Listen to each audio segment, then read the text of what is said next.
നമുക്ക് ഇതുണ്ടാക്കാൻ വേണ്ടിയിട്ട് ചുവട് കട്ടിയുള്ള ഒരു പാത്രം അടുപ്പിൽ വെച്ച് ഒന്ന് ചൂടാക്കി എടുക്കുക. ഇതിലേക്ക് ഒരു 2 ടേബിൾ സ്പൂൺ പഞ്ചസാര ഇട്ട് കൊടുക്കുക. ഇത് നമുക്കൊന്ന് കാരമൽ ചെയ്ത് എടുക്കാൻ വേണ്ടിയിട്ടാണ്. ഇത് മീഡിയം ഫ്ലെയിമിൽ ചൂടാക്കിയിട്ട് ഇളക്കിക്കൊണ്ടിരിക്കുക. പഞ്ചസാര മുഴുവൻ ബ്രൗൺ നിറമാകുന്നത് വരെ ചെറുതായിട്ടൊന്ന് ഇളക്കിക്കൊണ്ടിരിക്കുക. പിന്നീട് ഇതിലേക്ക് 2 ടേബിൾ സ്പൂൺ ചെറിയ ചൂടുള്ള വെള്ളം ചേർത്ത് കൊടുക്കുക. വെള്ളം ചേർത്ത് കൊടുക്കുമ്പോൾ ശ്രദ്ധിക്കണേ, പെട്ടെന്ന് ഒഴിക്കുമ്പോൾ പൊട്ടിത്തെറിക്കാൻ ചാൻസ് ഉണ്ട്. പിന്നെ ഇതിലേക്ക് 25 ഗ്രാം ബട്ടർ ചേർക്കാം. ഇതെന്തിനാണെന്നോ, നമ്മൾ ബീട്രൂട്ട് വെച്ചിട്ടാണല്ലോ ഇത് ഉണ്ടാക്കുന്നത്. ഇതിന്റെ പച്ച ചുവന്ന് മാറി കിട്ടാൻ വേണ്ടിയിട്ടാണ് ഇങ്ങനെ ചെയ്യുന്നത്. ബട്ടർ ഒന്ന് മെൽറ്റായി വന്നാൽ നമുക്ക് അരിഞ്ഞു വെച്ചിരിക്കുന്ന ബീട്രൂട്ട് ഇതിലേക്ക് ചേർത്ത് കൊടുക്കാം. ബീട്രൂട്ട് ഇവിടെ ഞാൻ ചെറുതായിട്ട് എത്രയും ചെറുതാക്കാവോ അത്രയും ചെറുതാക്കിയിട്ടാണ് അരിഞ്ഞു വെച്ചിരിക്കുന്നത്. നിങ്ങൾക്ക് വേണമെങ്കിൽ ഇതൊന്ന് ഗ്രേറ്റ് ചെയ്തെടുക്കുകയും ചെയ്യാം. ഇതിലേക്ക് ചേർത്ത് കൊടുക്കാം. നമ്മുടെ ബീട്രൂട്ട് ഈ പഞ്ചസാരയിലും ബട്ടറിലും ഒക്കെ കിടന്നിട്ട് ഒന്ന് വെന്ത് കിട്ടണം. ബീട്രൂട്ടിൽ കുറച്ച് വെള്ളം ഉണ്ടാവുമല്ലോ, അതെല്ലാം കൂടി ചേർന്നിട്ട് ഒന്ന് ചെറുതായിട്ട് വെന്ത് കിട്ടട്ടെ. അതിന് വേണ്ടി നമുക്ക് ഇടയ്ക്കിടെ ഒന്ന് ഇളക്കി കൊടുക്കണേ, അടിയിൽ പിടിച്ചു പോവാതിരിക്കാൻ വേണ്ടിയിട്ടാണ്. അത് അവിടെ നിൽക്കട്ടെ, നമുക്കത് മാറ്റി വെക്കാം. നമുക്ക് ബാക്കി കാര്യമൊന്ന് നോക്കാം. ഒരു ബൗളാണ് ഞാനിവിടെ എടുത്തത്. ഇതിലേക്ക് 2 കോഴിമുട്ട പൊട്ടിച്ചു വെക്കണം. ഇതൊരു ബീറ്റർ വെച്ച് നന്നായി പതപ്പിച്ചെടുക്കുക. ബീറ്റർ വേണമെന്നില്ല, മിക്സിയിൽ അടിച്ചാലും മതി. നന്നായി പതിഞ്ഞു വന്നാൽ ഒരു 1/4 കപ്പ് പൊടിച്ച പഞ്ചസാര ചേർത്ത് കൊടുക്കുക. അതിന് നിങ്ങളുടെ ഇഷ്ടത്തിനനുസരിച്ച് ചേർത്താൽ മതി കേട്ടോ. അതായത് അളവ് കൂട്ടുകയോ കുറയ്ക്കുകയോ ഒക്കെ ചെയ്യാം. രണ്ടും കൂടി ഒന്നും കൂടി വെയിറ്റ് ചെയ്തെടുക്കുക. നന്നായിട്ട് പതിഞ്ഞു വന്നാൽ അതിലേക്ക് 1 കപ്പ് മൈദ കൂടി ചേർത്ത് കൊടുക്കുക.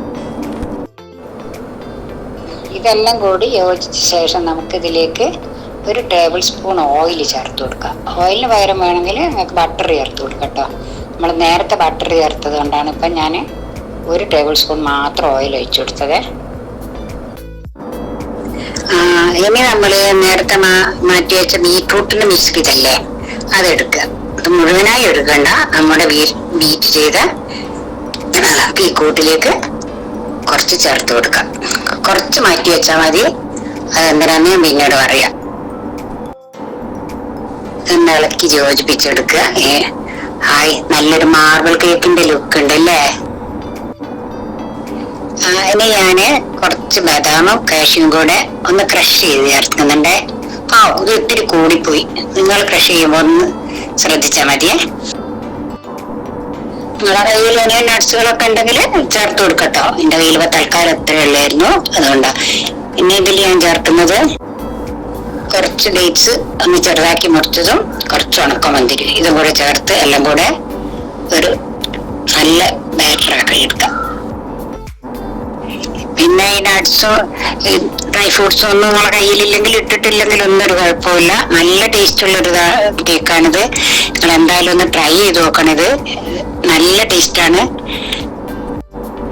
ഞാൻ പറഞ്ഞില്ല, ഡേറ്റ്സും നട്ട്സും ഒന്നും ഇല്ലെങ്കിലും നമ്മൾ ബീട്രൂട്ട് ഇട്ടല്ലേ ചെയ്യുന്നത്. അപ്പം തന്നെ ഇത് നല്ല കാണാനും നല്ലൊരു ഭംഗിയാണ്. പിന്നെ ഇനിയിപ്പോ ബട്ടർ കയ്യിലില്ലെങ്കിൽ ഓയിൽ തന്നെ വെച്ചു കൊടുത്താലും മതി. പിന്നെ ബട്ടർ ചേർത്താൽ ഒരു കൂടുതൽ ടേസ്റ്റാണ്. ഒരു പ്ലം കേക്കിന്റെ രൂപത്തിലേക്കാണ് ഇതിപ്പോ ഉള്ളത്. പക്ഷെ നമുക്കിത് ബീട്രൂട്ട് കേക്ക് തന്നെയാണ്, ബീട്രൂട്ട് കേക്ക് എന്ന് തന്നെ പറയാം. പിന്നെ നമ്മളിത് ഓവനിലൊന്നല്ല കേട്ടോ ഉണ്ടാക്കിയെടുക്കുന്നത്. അപ്പൊ നമ്മൾ മുട്ട ബീറ്റ് ചെയ്യാൻ പോയ സമയല്ലേ, അപ്പൊ നമ്മൾക്കിത് ഒരു എന്താ പറയാ, ഒരു ഓവൻ സെറ്റപ്പ് ഉണ്ടാക്കിയെടുക്കണോ. അതിന് വേണ്ടിയിട്ട് ഒരു കട്ടിയുള്ള പാത്രം അടുപ്പത്ത് വെക്കണം. കട്ടിയുള്ളതെന്ന് പറഞ്ഞാൽ അലുമിനിയം പാത്രം. എൻ്റെ അടിക്ക് നല്ല കട്ടി ഉണ്ടായിരിക്കണം. എന്നിട്ട് അത് ചൂടാക്കിയിട്ട് അതിലേക്കൊരു റിങ് താഴ്ത്തി വെക്കുക. എന്നിട്ട് അത് നന്നായിട്ട് ചൂടായി കിടക്കണം.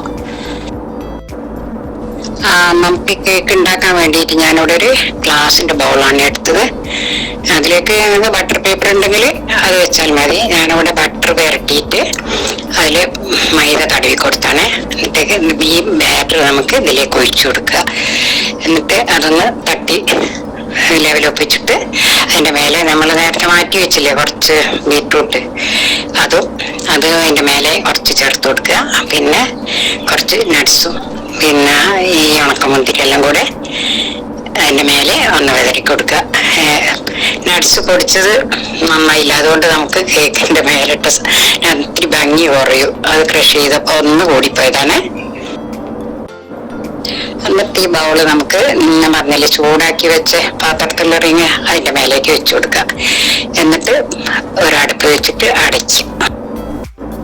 ഈ പാത്രം താഴ്ത്തി വെക്കുമ്പോ നന്നായിട്ട് ശ്രദ്ധിക്കണം. നല്ല ചൂടുള്ള പാത്രത്തിലേക്കാണ് നമ്മൾ ബൗൾ ഇറക്കി വെച്ചു കൊടുക്കുന്നത്. കൈ എവിടെയും തട്ടാതെ സൂക്ഷിക്കണേ, കൈ പൊള്ളിപ്പോവും. ഇത് ലോ ഫ്ലെയിമില് ഒരു 20-25 മിനിറ്റ് നമുക്ക് വേവിച്ചെടുക്കണം. ലോ ഫ്ലെയിമിലാണ്, ശ്രദ്ധിക്കണം. വേണമെങ്കിൽ ഒരു 20 മിനിറ്റ് കഴിഞ്ഞിട്ടൊക്കെ നമുക്കൊന്ന് അടുപ്പ് തുറന്ന് നോക്കാം കേട്ടോ. അതാ ഞാനിപ്പോ തുറന്ന് നോക്കിയപ്പോ ടൂത്തിക്ക് എടുത്ത് കുത്തി നോക്കി നല്ല പാകമായി വന്നിട്ട് നല്ല മണമൊക്കെ വരുന്നുണ്ട് കേട്ടോ. നന്നായിട്ടുണ്ട്.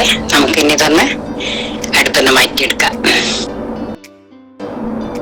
ഇതാ സൂപ്പറായി വന്നിട്ടുണ്ട് കേട്ടോ. നമുക്കിനി ഇതൊന്ന് കട്ട് ചെയ്ത് നോക്കാം. കഴിച്ചു നോക്കി, നല്ല സൂപ്പർ ടേസ്റ്റ് കേട്ടോ. നല്ല കേക്കാണ്, ഇടയ്ക്കിടയ്ക്ക് ഉണ്ടാക്കാൻ തോന്നുന്ന കേക്കാണ് കഴിച്ചാല്. അപ്പൊ എന്തായാലും ഒന്ന് ട്രൈ ചെയ്യണേ. നമുക്കിനിയും ഇതുപോലത്തെ നല്ല നല്ല വീഡിയോ ആയിട്ട് വീണ്ടും കാണാം. എന്റെ ഈ വീഡിയോ ഇഷ്ടപ്പെടുകയാണെങ്കിൽ ഒന്ന് ലൈക്ക് ചെയ്യാനും ഷെയർ ചെയ്യാനും സബ്സ്ക്രൈബ് ചെയ്യാനും മറക്കരുത്.